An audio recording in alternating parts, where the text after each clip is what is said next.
me correspondió, me pidieron que diera este tema y está titulado Enzimas y marcadores cardíacos. Acá se ve muy bien en la, pero ahí es problema del, mire, ya está parpadeando. Bueno, vamos a tratar de hacerlo lo más rápido posible para que no nos falle tanto. Me voy a quitar acá, no me voy a bajar.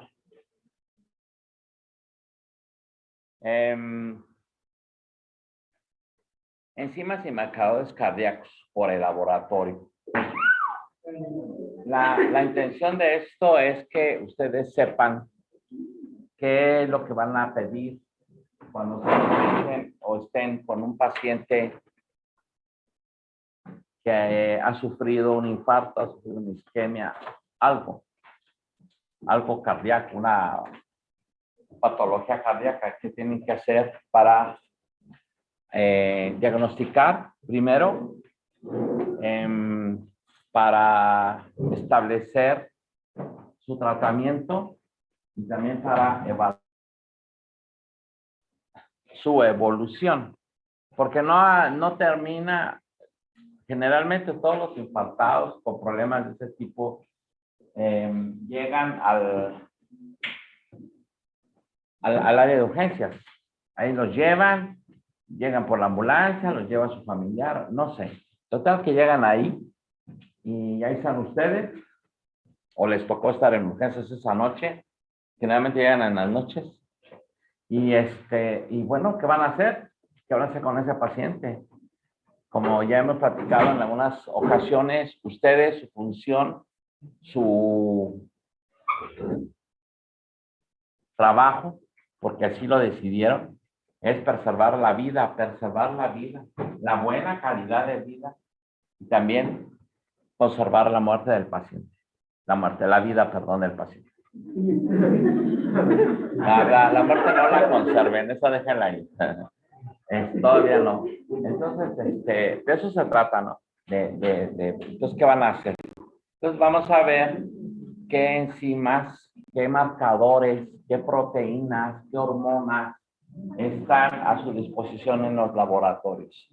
También quiero aclarar que no en todos los laboratorios existe esto. Por lo general, existen en los laboratorios de hospitales y de hospitales grandes. Y sobre todo en hospitales que tienen el laboratorio de hemodinamia, algo así, que también deben de tener. Esos hospitales que tienen eso, esa área, ese sección o departamento propio de ese hospital, debe de tener su laboratorio la capacidad de hacer esas pruebas que vamos a ir viendo ahorita. Infarto agudo al miocardio. Para empezar, llegan así, con ese dolor percordial y bueno, todo lo que ya conocen ustedes que se va a dar. Es un padecimiento grave en las porque también es bien importante. Por eso les digo que deben de conocer el laboratorio de ese hospital. Si ocurre, si ustedes tienen su consulta en lo privado, en un consultorio o en una clínica que no tiene hospital y ahí pues les van a hablar a su casa, a qué hospital lo lleven. Y en ese hospital, al que ustedes decidan, también deben de preguntar si tienen laboratorio para atender. Porque eso es en las primeras horas. No, pues ahí se lo hacemos la semana que entra. No, este es ahorita. Y a cualquier hora de la noche. Eso es lo importante que es. Incluso hay lugares, hay laboratorios que tienen los hospitales, laboratorios propios del hospital que sí tienen las pruebas y que tienen todavía dentro del laboratorio, tienen un laboratorio de urgencias, para estudios urgentes me refiero, y luego todavía dentro de ese laboratorio para estudios urgentes tienen un área que le llaman como que ultraurgentes. Haz de cuenta que si están llegando todos los estudios urgentes a ese laboratorio y llega un problema cardíaco, como que paran de hacer lo que están haciendo y entra esa parte primero.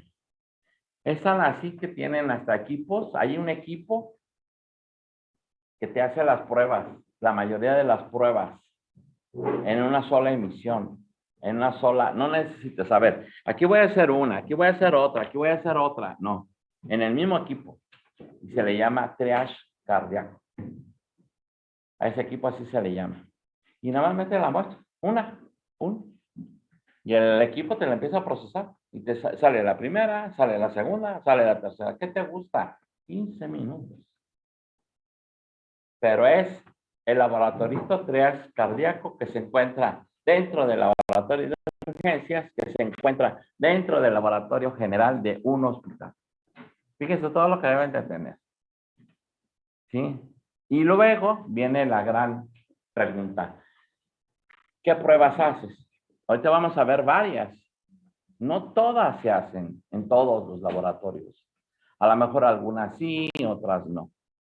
Entonces, el médico, cuando llega un cardiólogo nuevo a trabajar ahí, sobre todo jóvenes, recién nacidos, recién salidos de la especialidad, donde su especialidad la hicieron en hospitales super mega grandes, que hay de todo, pues llegan a un hospital acá, o no hay de todo. Y ellos se empiezan a frustrar. Entonces dice, oye, ¿no tienes esta prueba? No, esa no la hacemos. Y esta tampoco, y esta tampoco. Entonces, ¿por qué no las hacen? Porque no nos las piden. Porque esas pruebas cuestan dinero y mucho. Y no nos las piden. Solamente los cardiólogos. Y a veces hay un cardiólogo, dos cardiólogos en los 5 turnos. Y no las piden. Y no las piden porque, no sé, no las conocen, no quiero pensar así, ¿verdad? No las conocen, se les hacen muy caras, son tediosas, no sé, pero no las piden. Entonces, el laboratorio, ¿para qué cargo? Que echar la basura, como que para qué. Pues ya no se sabe. No las tenemos porque no las piden, o no las piden porque no las tenemos. Ya no supimos qué fue lo que pasó ahí. Entonces, es importante que ustedes las conozcan. Si van a ser cardiólogos o médicos internistas, lleguen al laboratorio. Cada vez que lleguen a un hospital, vayan a conocer el laboratorio. Es su amigo, es su aliado. Y las enfermeras también. Su amigo, su aliado para que trabajen ustedes bien y puedan hacer eso. Independientemente de que sean estudiantes o lo que sea. Si ya van a trabajar ahí, vayan a tratar. El laboratorio les va a dar una hoja con todos los estudios que realiza. Y le pregunto, si no está el que ustedes deseen que realice, pregunten. Y no lo hacen, no lo mandas por fuera, no, pues que tampoco. Perfecto. Entonces ya saben que no cuentan con eso. Entonces ustedes van a echar armas de todos sus conocimientos para ver qué pruebas pueden sustituir. ¿Vale? Eso es lo que vamos a ver hoy. Pues es de los padecimientos más graves, llega la mortalidad hasta un 30%. En México es el primer lugar en muertes reflejado, el 7% de la mortalidad total. Y en México, en nuestro país, es más marcado que su patología fundamental es la aterosclerosis en el 90% de los casos. Somos personas que tenemos hipercolesterolemia por nuestra dieta, por lo que comemos todas las fritangas que comemos, todo lo que sabe a grasa nos gusta, comemos cosas dulces y todo eso.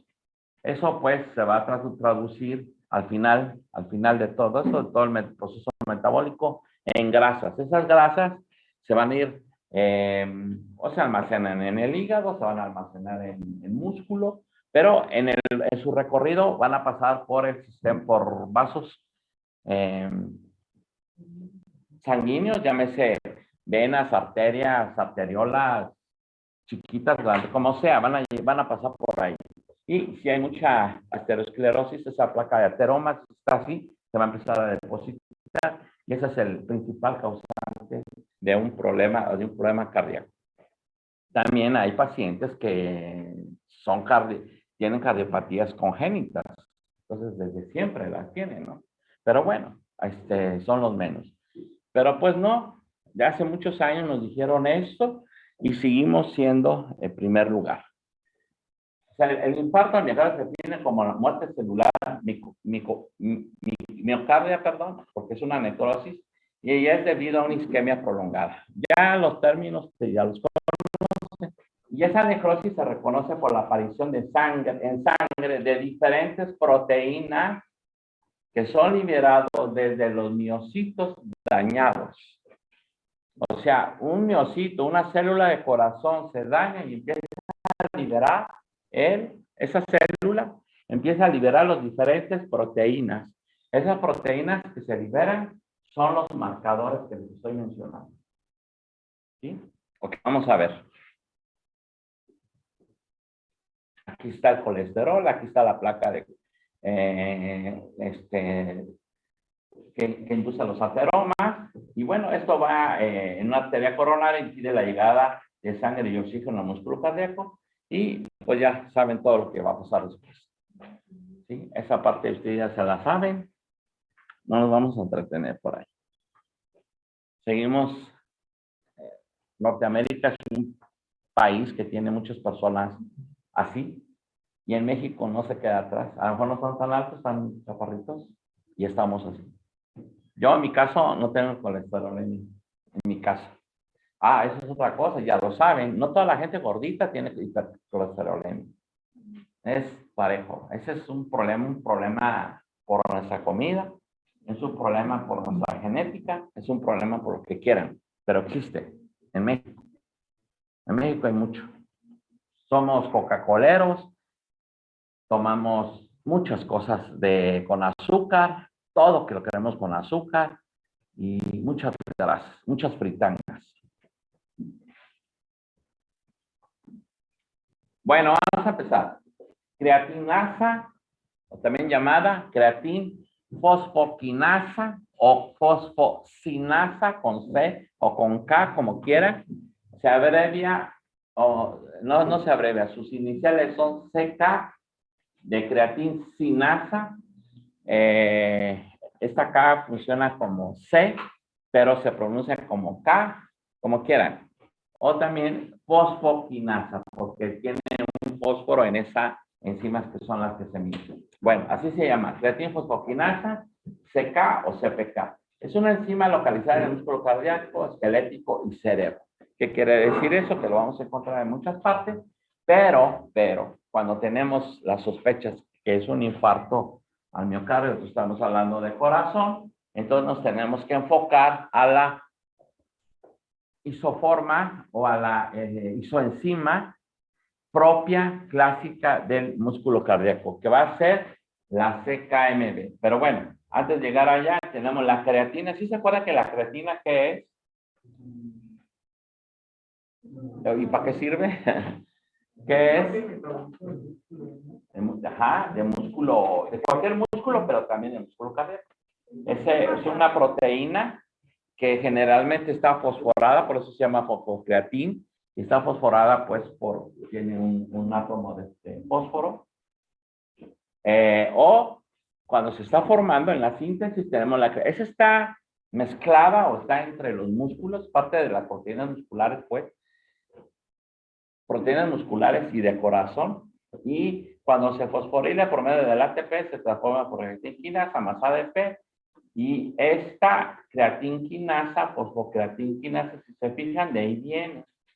Esa es la enzima. Bueno, pero es una enzima que hace que suceda esto.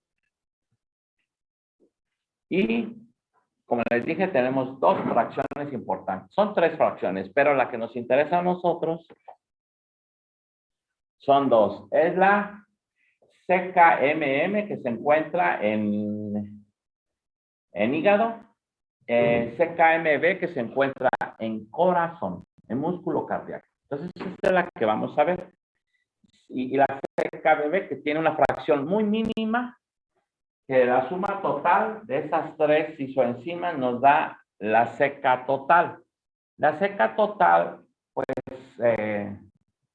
diríamos que no tiene razón de ser, porque hay la suma de todas las isoenzimas.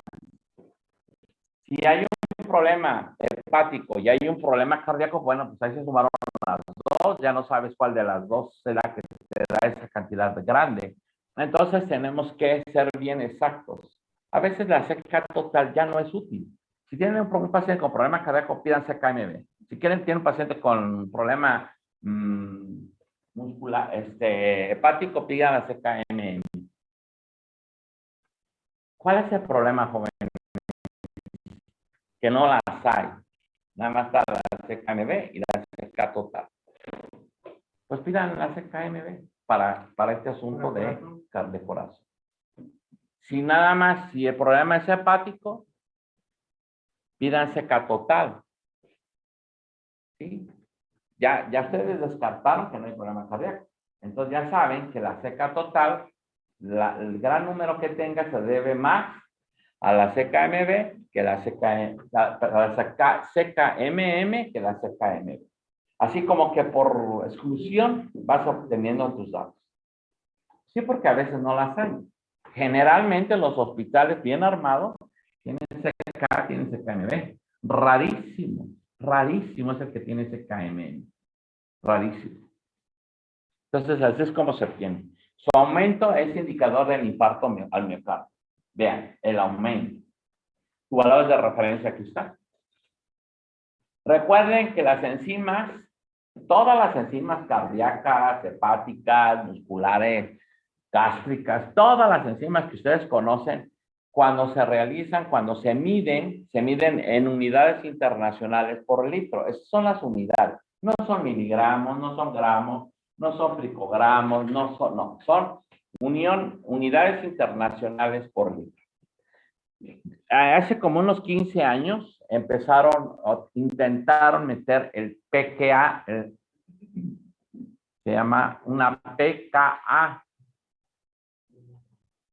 como unidad, pero como que el mundo la rechazó, como que ya todos sabemos unidades internacionales, ¿para qué le cambiamos? Porque va a ser un equivalente, ¿con qué para qué?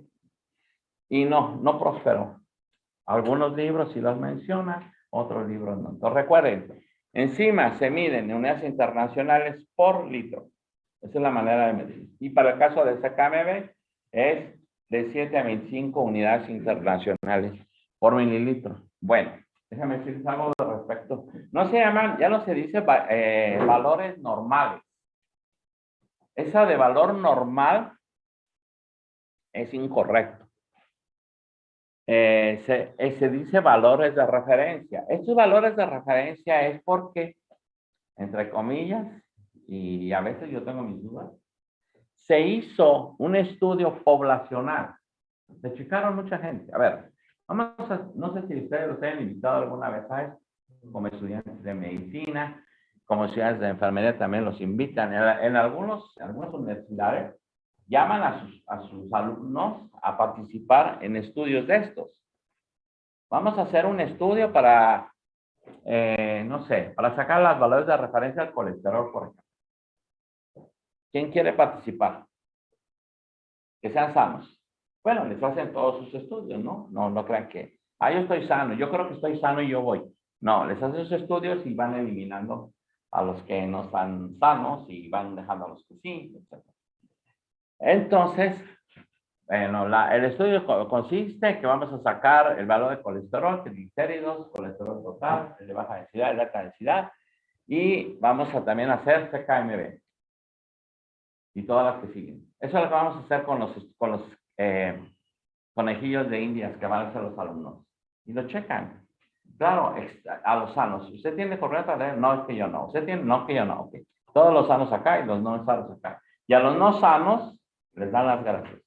Y ya se quedan con los sanos. Bueno, hacen ese estudio, sacan todos los valores, los van graficando, y el valor más chico es el valor y el valor más grande es este valor. Y así se establece. Pero no son con 20 alumnos. A veces son hasta con 1000. Tienen que tener muchos. Entre más datos tengas, más exacto en esos valores de referencia. Pero se llaman valores de referencia por consenso poblacional. O sea, de los estudiantes de aquí que son sanos, que son bien comidos, que comen bien. No vamos a ir a una escuela pues, de gobierno, ¿verdad? Porque no van a salir bien los datos. Entonces, así se sacan, pero no son normales. Entonces, ¿qué quiere decir? Bueno, pues que cuando alguien se salga de estos valores, pues ya puede ser patológico. Ahí así se miden todas las unidades. Tenemos otra, deshidrogenasa láctica, en sus siglas en español, DHL, deshidrogenasa láctica. Acuérdense que son iniciales. En inglés, LDH, como quieran. Como quieran. Nada más que sí. No la confundan con el HDL, que es lipoproteína, HDL. No está ningún HDL aquí. Pero las HDL son lipoproteínas de baja densidad. Aquí no, aquí son deshidrogenasa, la H de hidrogenasa, LA de láctica. Y recuerden, para que sepan cuál es una enzima y cuál no, terminan en asa. Todas las palabras que terminen en asa son enzimas. Deshidrogenasa láctica, pues, presente en el tejido hemático, se encuentra en la sangre. O sea, no creen que siempre va a ser propia de uno. Varios órganos secretan esa misma enzima, varios. Pero en algunos casos se eleva más. Esta también tiene isoformas, pero bueno, presente en tejido hemático, hepático, renal, pulmón, músculo esquelético, músculo cardíaco y neoplasias. A mí me sorprendía mucho que los médicos de cáncer que atendían a cáncer en niños en el hospital nos pedían esta enzima para sus pacientes neoplásicos. No lo entendía yo como que para qué. Como que siempre en la escuela te grababan y te decían, va a ser para músculo cardíaco. Siempre así como que de cajón era LDH, músculo cardíaco. CKMB, LDH. Pero ya después empecé a ver que está en cerebro, que también está en el cerebro, y hay en neoplasias. Una vez un médico, un neurocirujano, me parece que era, sí nos preguntó, porque nosotros hicimos la LDH cuando nos pidió sus estudios para su paciente. Y me dijo, ¿para qué lo pide? ¿Para qué pones esa enzima? Bueno, pues ¿qué aparece? Aquí no la tengo, pero sí aparece.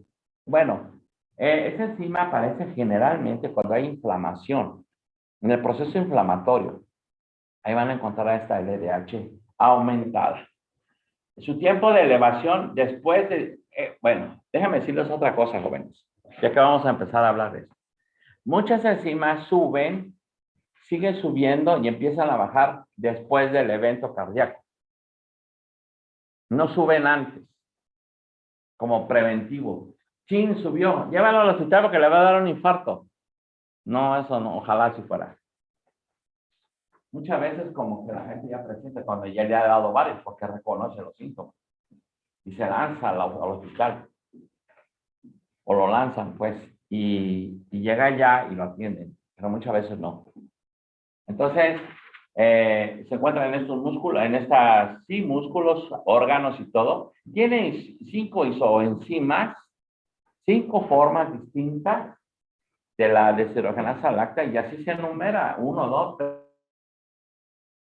Se debe de medir, bueno, vamos a encontrar, fíjense bien, tiene un infarto, llega al hospital, le preguntan, ¿a qué horas fue? No, pues que en la noche, en las 3 de la mañana, creo que es en la madrugada.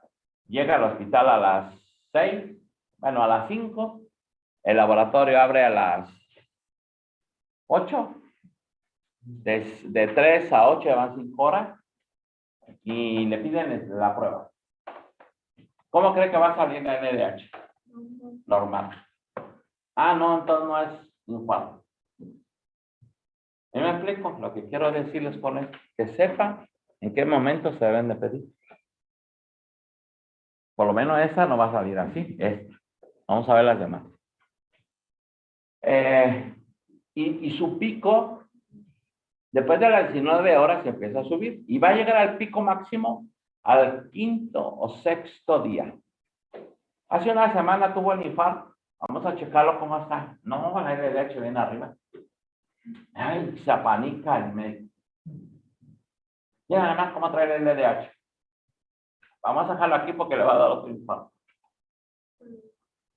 Es normal que suba, si se está recuperando, digamos. Es sensible, o sea, es muy fácil de que suba. De cualquier cosa se eleva. Así como que de cualquier cosa se enoja. Pero de especificidad, o sea, de cualquier cosa, por cualquier cosa, hasta porque la mosca vuela, o sea, no es tan específica de un problema cardíaco, se eleva. O sea, si esa persona la golpearon, se eleva. Y no es un infarto cardíaco. Ya un día les platiqué de eso. Entonces, no es útil para diagnosticar un infarto en forma tardía. No nos va a servir. Porque ya pasó. Fue hace 5 días el infarto. ¿Qué pasa si no resuelven un infarto inmediatamente? Pues el paciente se muere. Ya el 5.º día ya está muerto. Sí, mucho ojo con eso. Eso es más para que vayan llevando su evolución y su tratamiento. Dígame. ¿Por qué su valor de referencia es tan amplio y random? No está tan amplio. Las enzimas así son de 0 a 50, de 0 a 100. Ese no está tan amplio. Hay unas que son las familias. No está tan amplio. ¿Por qué puede hacer que esté eso? Porque a lo mejor como está en todas partes y no es tan, y de cualquier cosa se aprende, no es tan exacta. Cuando se dice específica, se refiere a que es exacta ahí, en ese momento. Perdón, en ese momento, en ese órgano. Está en muchas partes, como que no es tan buena como que tenerla, no es tan específica. Si la tienes bien y si no, pues no pasa nada. No pasa gran cosa. Nomás que los médicos sí se acostumbran a pedirlo. Mioglobina. ¿Qué es la mioglobina? ¿Qué le suena? Es la proteína del músculo, es una globina. ¿Sí? ¿Y la globina qué función tienen las globinas? ¿Cuál es su función de las globinas? ¿Las de qué? Ya se va a desconectar. ¿Cuál es la función de la globina? ¿Para qué? No, básicamente es... No te escuché. Bueno, a la célula, ¿no? La célula. Sirve como almacenamiento. Para almacenar. Para guardar ahí. Las mioglobinas son proteínas globulares, como su nombre lo dice, pero sirve para tener. Ya la tengo aquí lo guardo. En ese caso, ¿qué guarda? ¿Qué guarda la mioglobina? Oxígeno. ¿Sí? Las mioglobinas son de la familia de las hemoglobinas. ¿Sale? Ay, perdón.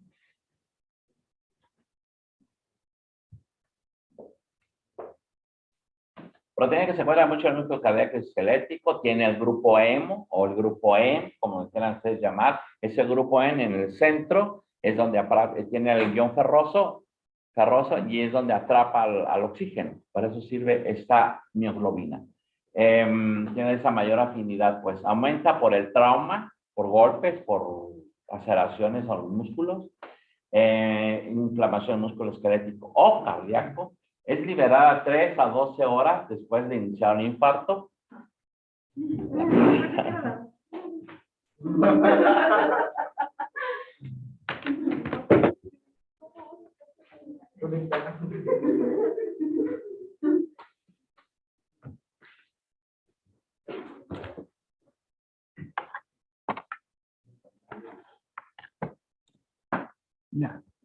No se movió mucho. Bueno, es liberada de 3 a 12 horas y del infarto, y su pico empieza a las 24 horas. Entonces a las 24 lo vamos a ver, ya pasó un día del infarto. Sensibilidad y especificidad adecuados. Pero recuerden, no olviden que también es por, como dice aquí, por trauma o inflamación de cualquier otro músculo. También lo vamos a encontrar elevado.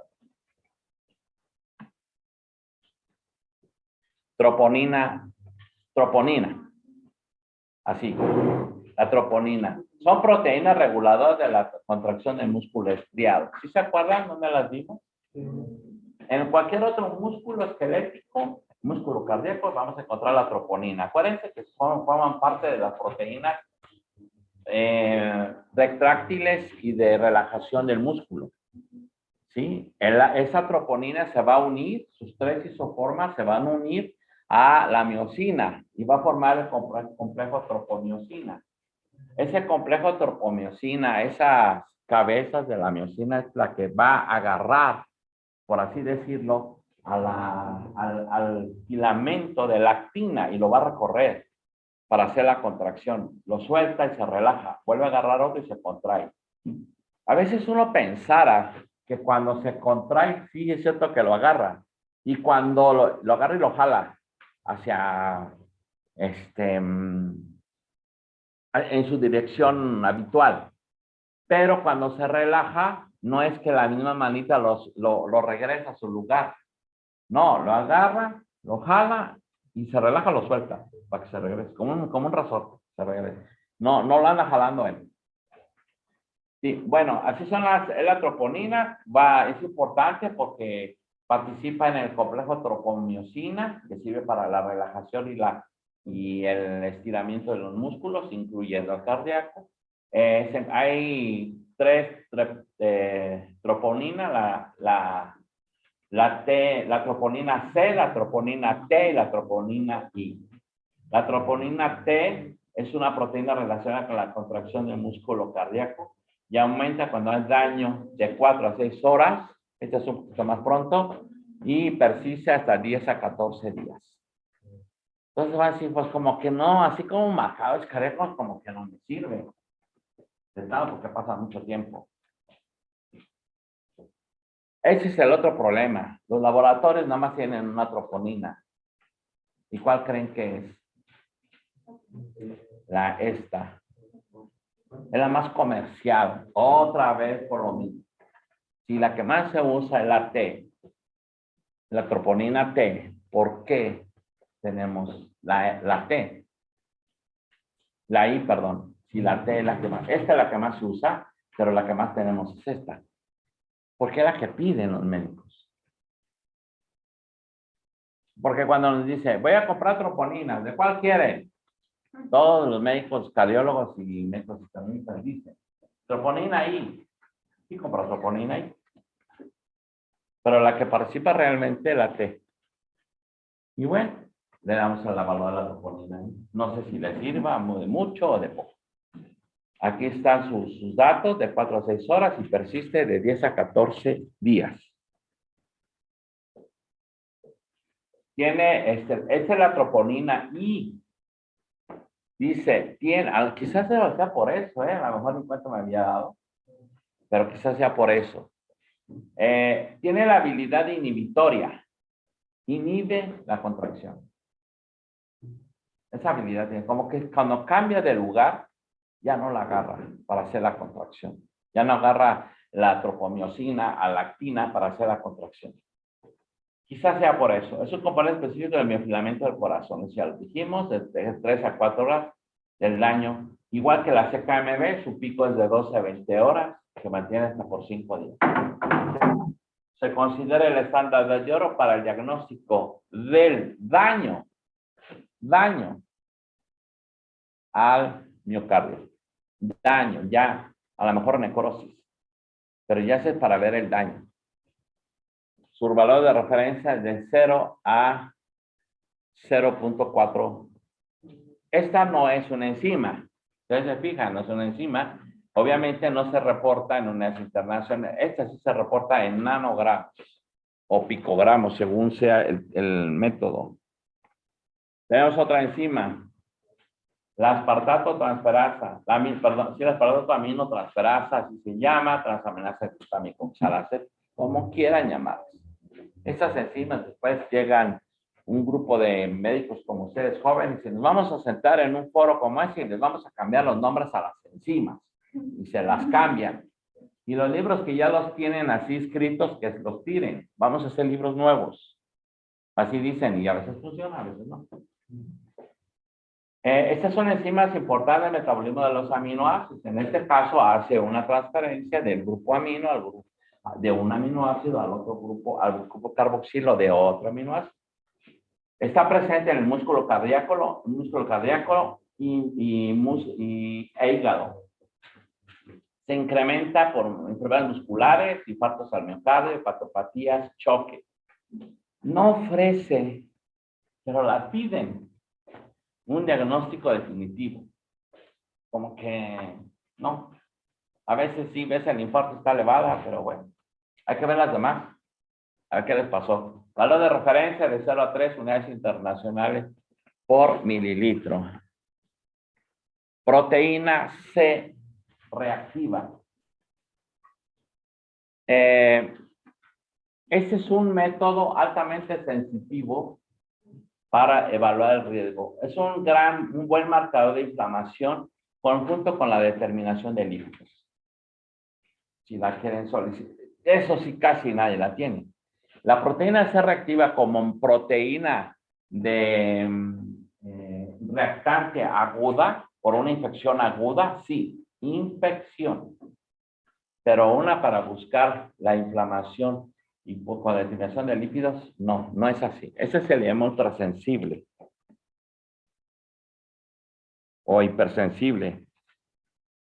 Miren, este es un pequeño esquema. Estas diapositivas se las voy a dejar aquí en la computadora para que su compañera se las reenvíe. Esta gráfica pues nos va diciendo cuál es lo que ustedes van a encontrar elevado de acuerdo conforme vaya pasando el tiempo. Aquí la parte de abajo, el eje de las X, nos va a marcar el tiempo en horas. No, esos números no quiere decir que son las unidades, que son los nanogramos. Aquí lo que hay que ver son los picos cuando se van a formar. El más alto es la mioglobina y se forma hasta las 6 veces superior de lo normal. Por eso como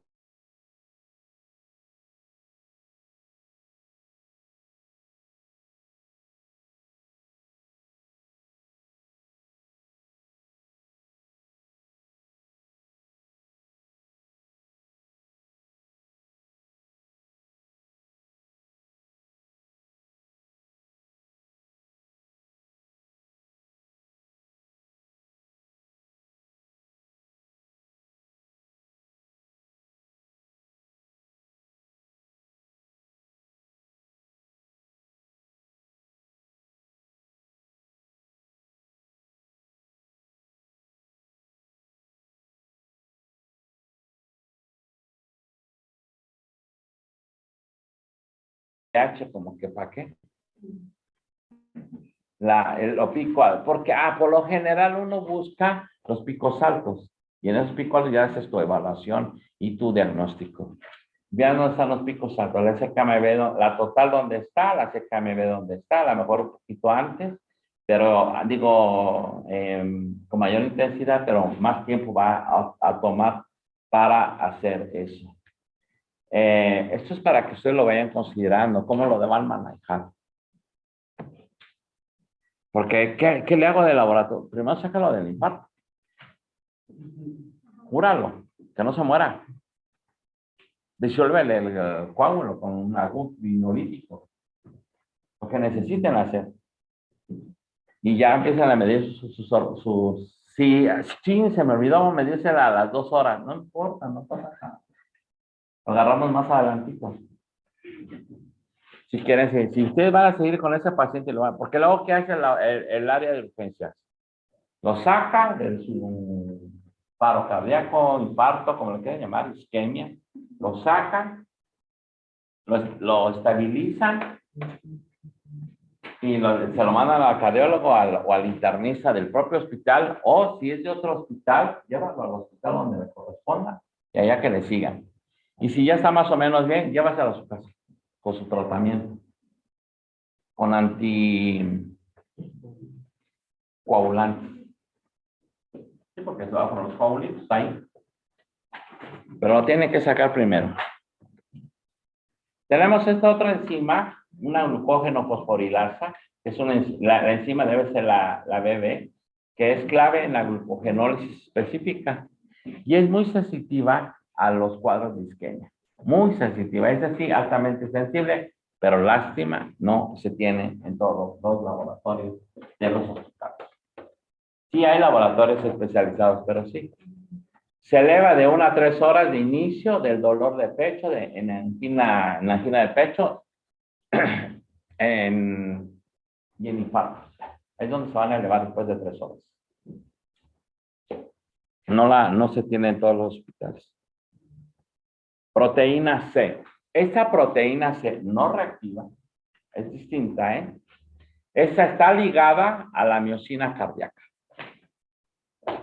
Si es una proteína dentro de las proteínas que se encuentran en el músculo, esa es una C ligadora a la miosina cardíaca. Así son sus iniciales y es importante en la regulación de la contracción muscular. Regulación es como que a veces el músculo se va a quedar contraído y como que esta le sirve para ayudarle a que se suelte, se libere y vuelva a tomar otras aprejar. No estoy hablando de corriente eléctrica, sino que se vuelva a soltar. Cuando a veces no se suelta, recurre al fibrilador para darle esa descarga al corazón y el corazón vuelva otra vez a trabajar. Eso es lo que se pretende.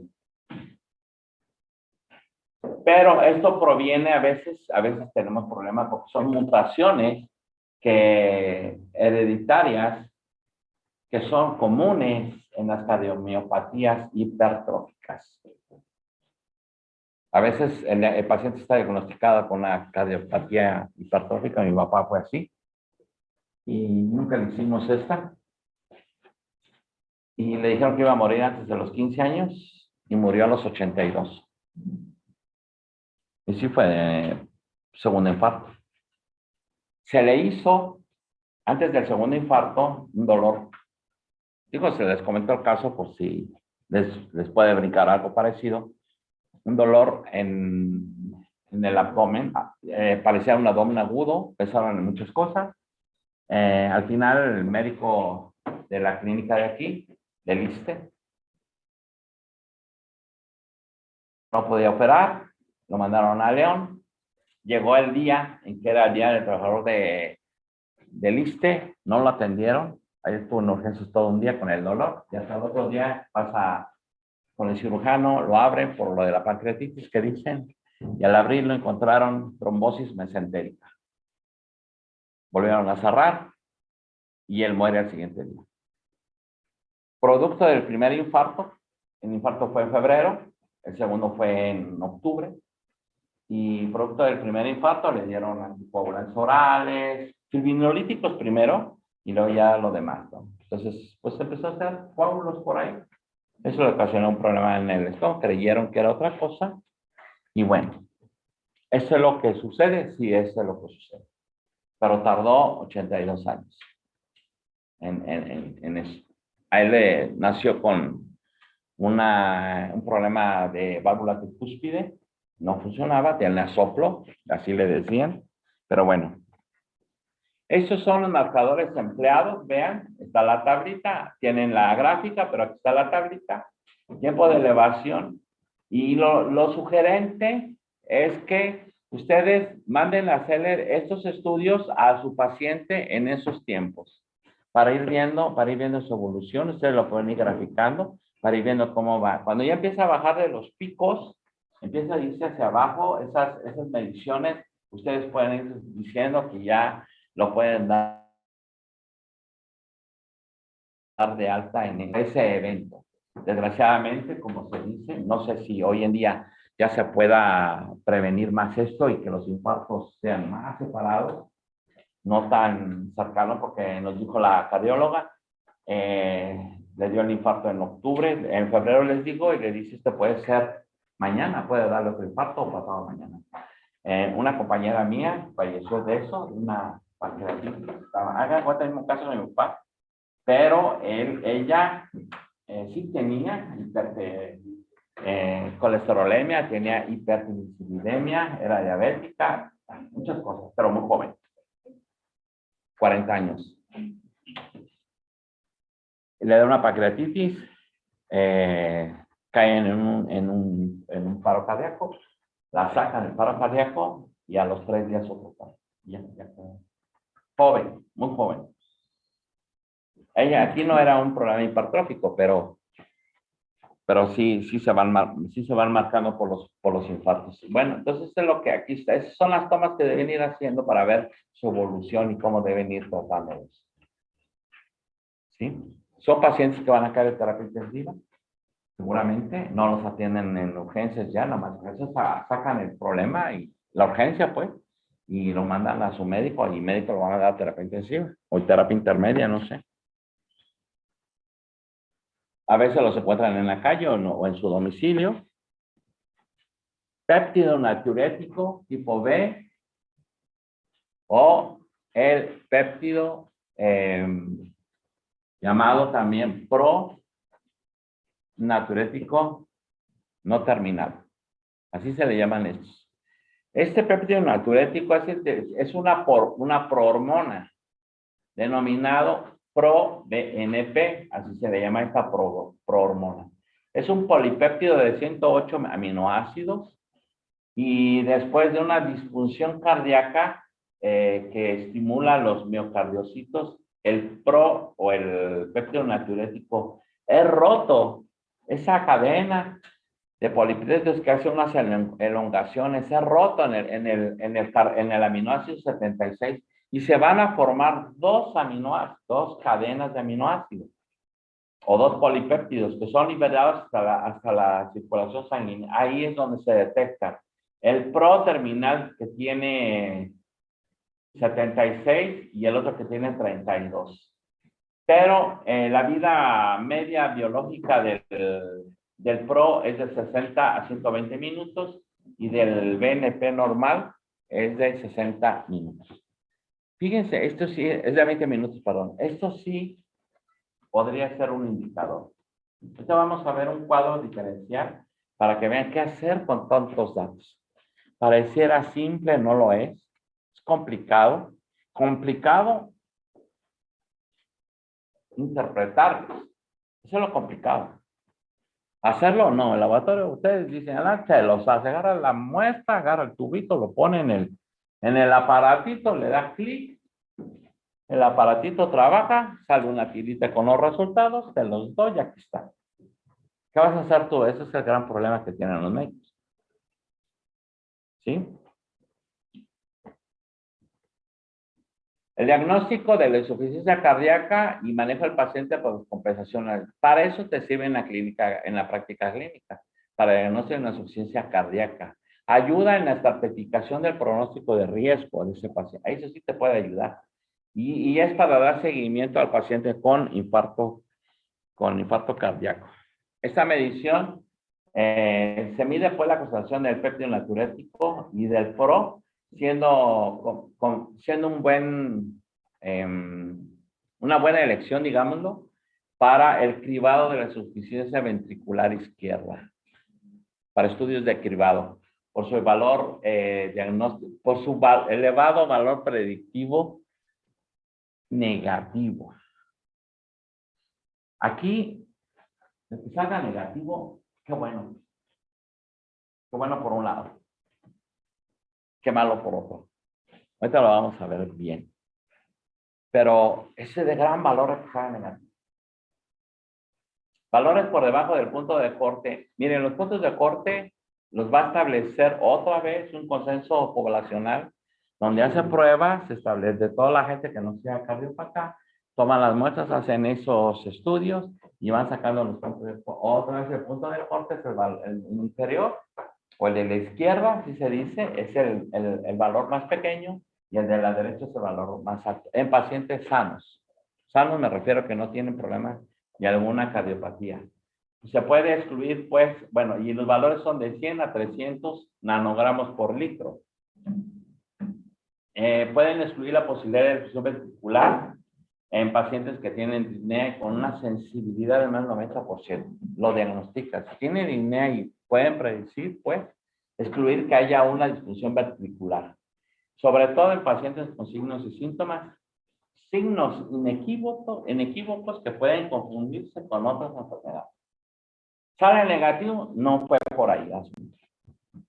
Ay, qué bueno. Porque dice, qué bueno que no se infarto. ¿Qué es? No sé, pero no fue infarto. Ese resultado negativo se significa. Y ya, ¿para dónde? ¿Qué hora qué hago? ¿Voltear para otro lado? Ya no voltees para el lado de los infartos.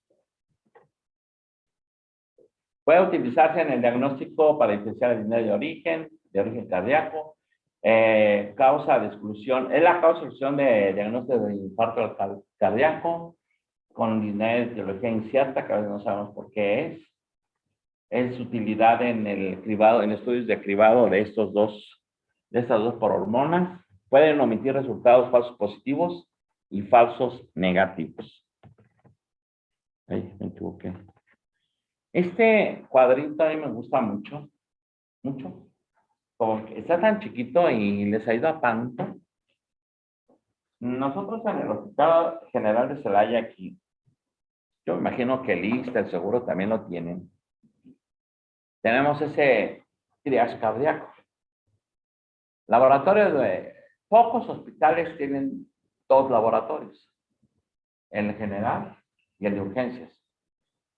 Me van a decir que no, que el IMSS tiene el laboratorio de urgencias. Miren, lo que pasa, que el laboratorio general funciona en ocasiones como de urgencias, depende la situación. Aquí, por ejemplo, en el ISSSTE, en el IMSS, así lo tiene. En general, había un área distinta al general, con equipos distintos al del general, que se dedicaban a hacer estudios urgentes. El otro ya estaba con sus equipos y con su gente. Y acá estaba otro laboratorio con sus equipos y su gente. No era el mismo. Y luego, ahora sí, dentro del laboratorio de urgencias había un área que se dedicaba a marcajes de tipo cardíaco. Por ejemplo, lo que se le llama, bueno, ese laboratorio de urgencias trataba a los pacientes que estaban en terapia. Pero si a veces en terapia había la necesidad de hacer dentro de las gasometrías y todo eso, había necesidad de hacer un estudio urgente para un cardiópata, lo teníamos en el laboratorio de urgencias. ¿Sí? Ese es lo que se llama triage cardíaco. Aquí dice, ese es el famoso test cardíaco. Primero, ¿qué tienes que hacer? Su historial. ¿Sí? Un examen físico. El triage, que son todos estos estudios que tienes que hacerle. Hay que hacerle un electrocardiograma al paciente. Hay que hacerle una placa de rayos X. Todo eso para que tú vayas haciendo las evaluaciones. Y esto es porque el paciente llegó con síntomas primarios a emergencia de disnea y dolor de pecho. Está sospechando de un infarto. Bueno, hace el historial y empieza a hacer sus pruebas. Troponina I, mioglobina, CKMB, péptido natriurético y dímero D. Me faltaba el dímero D. Eso es lo que queda de ver. ¿Qué es el dímero D? ¿Ya les dijeron? ¿Quién me dice? Dímero D, ¿qué es? Ay, perdón. Se le llama proteínas de degradación de la fibrina.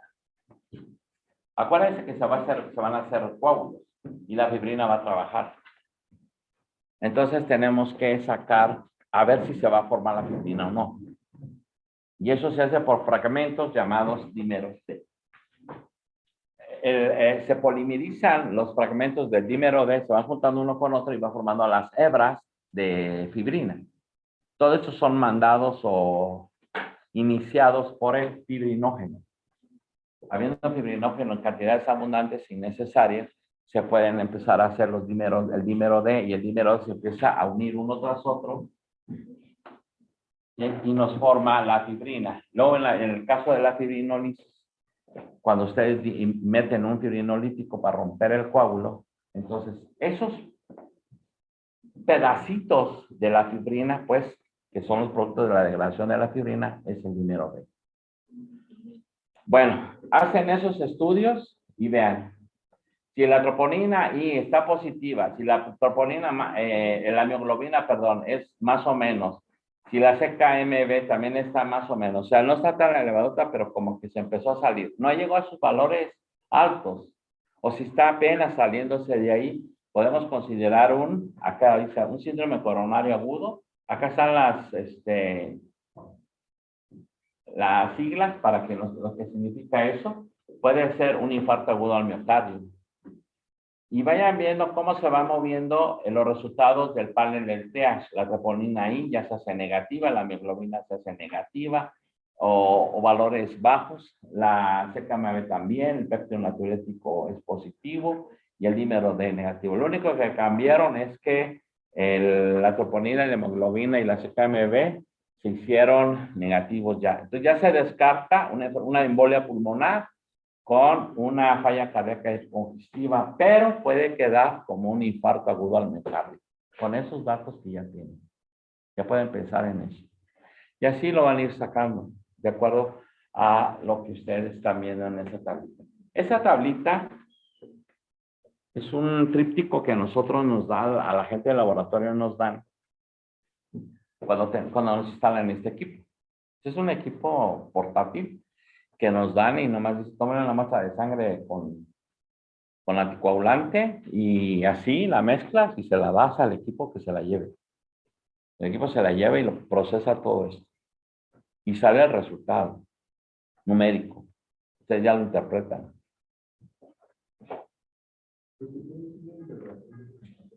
¿Cómo? No escuché. No, perdón, no supe quién. Como traes máscara y no sé quién habla. Yo, perdón. Okay. Lo que tiene signo de interrogación que significa en la tablita. ¿Verdad? ¿Signos de interrogación? Sí. Bueno, le dice IC o IAM. Bueno, en parte Al final tiene un signo de interrogación. Acá arriba en el infarto por aquí. Ajá, también. Este no es interrogación. ¿No? Este tampoco. No, pues al final. Bueno, que probablemente sea un infarto, o sea, tiende, se aproxima a ser un infarto agudo miocardio. No te lo decide así. Nada de esto está bien decidido. Acuérdense que tienen que hacer el electrocardiograma.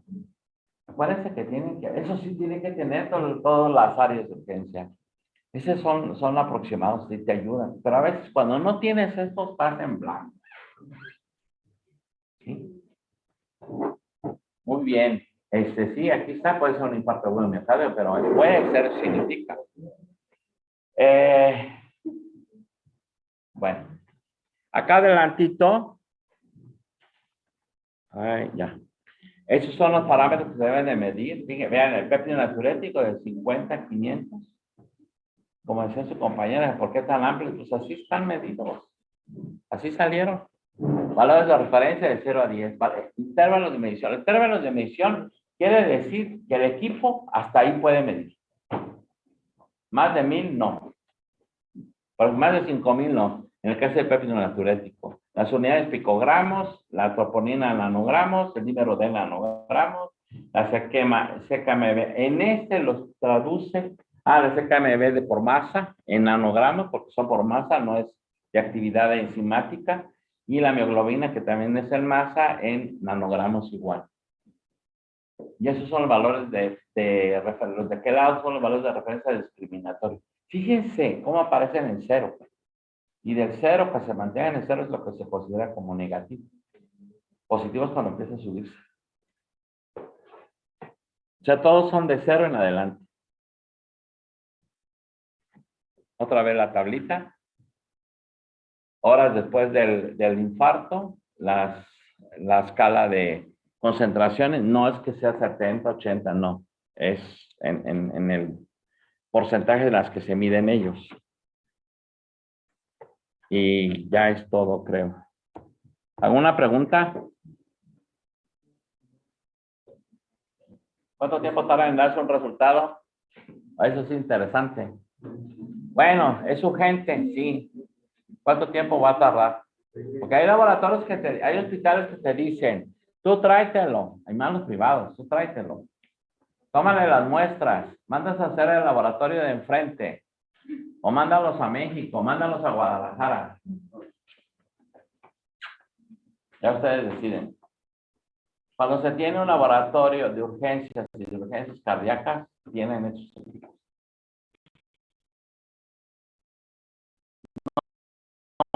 Las placas, ya está nomás en las placas, ¿sabes? Ya lo tienen. Eso es importante también que se conozca cuánto tiempo. Por eso que pregunten. Cuando ustedes llegan al hospital, van a ser internos de cualquier hospital, ¿eh? Cualquiera. Vayan al laboratorio. Oye, ¿me puedes decir qué estudios hacen aquí? ¿Y en qué tiempo me los entregan? Ya se van a decir todo el protocolo del laboratorio. Sí, para que les... Y esto no nomás en el área de cardiología, ni urgencias, ni... Se supone... Miren, en nosotros para poner el laboratorio de urgencias, yo tuve que estar investigando cuál es el protocolo que se debe seguir. Pero sobre todo, andaba buscando el tiempo de respuesta para que fuera un laboratorio de urgencias. Si no, ¿para qué? Porque íbamos a invertir en otro laboratorio clínico. Más chiquito, pero como que la mitad de caro. Si yo tenía 65 millones instalados en un laboratorio, aquí va a tener 10 o 20. ¿Valía la pena? Entonces lo que se planteó, el laboratorio de urgencia más rápido, entregó un resultado desde que llegaba la muestra al laboratorio, en lo que salían los resultados completos de todo lo que pedía el médico de urgencia, 40 minutos. Laboratorio que no lo haga así, no están haciendo laboratorios de estudios en forma urgente. Cuando nosotros nos propusieron esa alternativa de meter un laboratorio de urgencias, nosotros tardábamos 5 horas en dar un resultado de un paciente que estaba en urgencias y que querían estudios rápidos. 5 horas. A veces 5 horas ya se había muerto. 5 horas tardábamos. Entonces estuve pensando esto a ver qué se podía hacer y se logró abatir a 40 minutos. Desde que llega la muestra al laboratorio. No desde que llega el paciente al hospital. Porque lo que lo reciben, el que lo atienden, lo que si llevan infartado, en lo que lo sacan, después toman las muestras, etc. Pero en lo que llegaba las muestras al laboratorio,